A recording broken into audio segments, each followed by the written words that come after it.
जय माता की दोस्तों, स्वागत है आपका हमारे चैनल भक्ति भरा ज्ञान में। हम रोज़ आपके लिए दश माता के 10 दिनों की कथा ला रहे हैं। आज हम आपके लिए लाए हैं दश माता व्रत के 10वें दिन की कथा।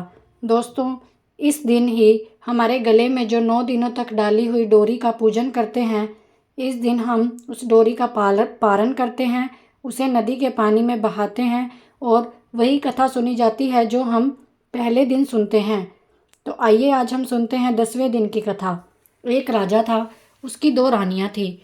बड़ी रानी के कोई संतान नहीं थी, छोटी रानी के पुत्र था। राजा छोटी रानी और राजकुमार को बहुत प्यार करते थे। बड़ी रानी छोटी रानी से ईर्ष्या करने लगी। बड़ी रानी राजकुमार के प्राण हर लेना चाहती थी। एक दिन राजकुमारी खेलते खेलते बड़ी रानी के चौक में चली गई।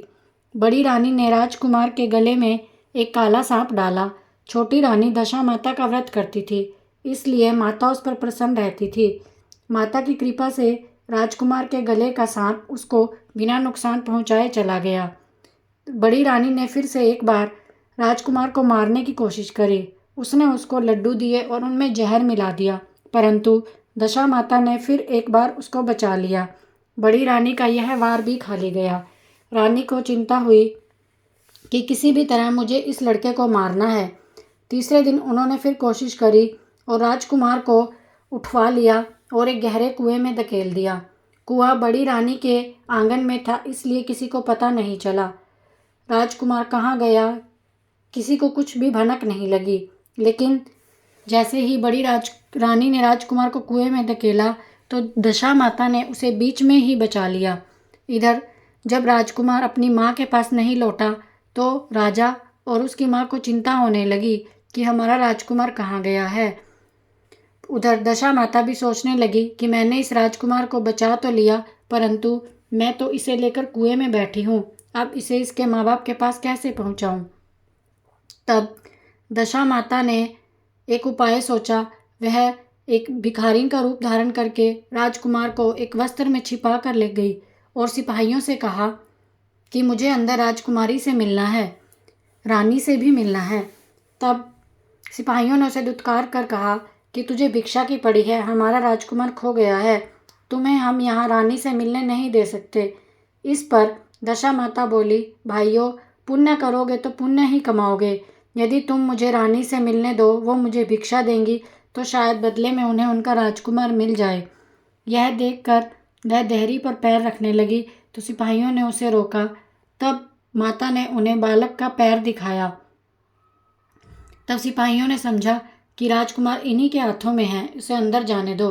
दशा माता कुंवर को लेकर अंदर चली गई और उसने राजकुमार को छोड़ दिया। रानी ने भिखारिन को देख लिया था। उन्होंने कहा, तुम कौन हो? तुमने 3 दिन से मेरे बेटे को अपने पास क्यों रखा था? तब माता ने किस तरह बड़ी रानी ने राजा को बार बार मारने की कोशिश करी और कैसे माता ने उन्हें बचाया, यह सब कहानी उस रानी को बता दी कि मैंने तुम्हारे पुत्र की चोरी नहीं की। तुम्हारे पुत्र को मारने वाली तुम्हारी ही राजा की बड़ी रानी है, इसलिए तुम्हें बहुत सचेत रहना होगा। वह तुम्हारे पुत्र से ईर्ष्या करती है और किसी भी तरह उसके प्राण हर लेना चाहती है। तब छोटी रानी ने माता का शुक्रगुजार होते हुए कहा कि तुमने मेरे पुत्र की रक्षा की है। आपने मुझे दर्शन देकर हमारे ऊपर बहुत बड़ा उपकार किया है। मुझसे जो सेवा होती हो मैं आपकी करूँगी, आप मेरे महल में रहो। तब दश माता बोली, मैं किसी के घर में नहीं रह सकती।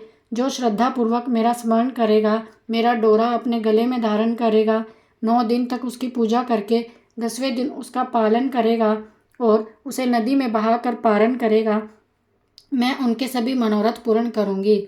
मैंने तुम्हें साक्षात दर्शन दिए हैं, इसलिए तुम सुहागिनों को बुलाकर आदर सत्कार के साथ भोजन कराओ और यह ढिंडोरा पिटवाओ कि सब लोग मेरा डोरा लें और उसका व्रत करें। यह कहकर वह चली गई।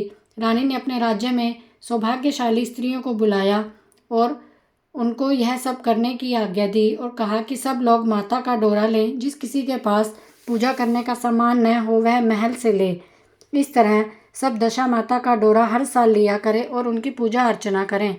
हे दशा माता, जैसे आप सबकी दशा बदलती हो, सबके बच्चों की रक्षा करती हो, इस तरह आप हमारे भी सब परिवार की रक्षा करना। जय माता की।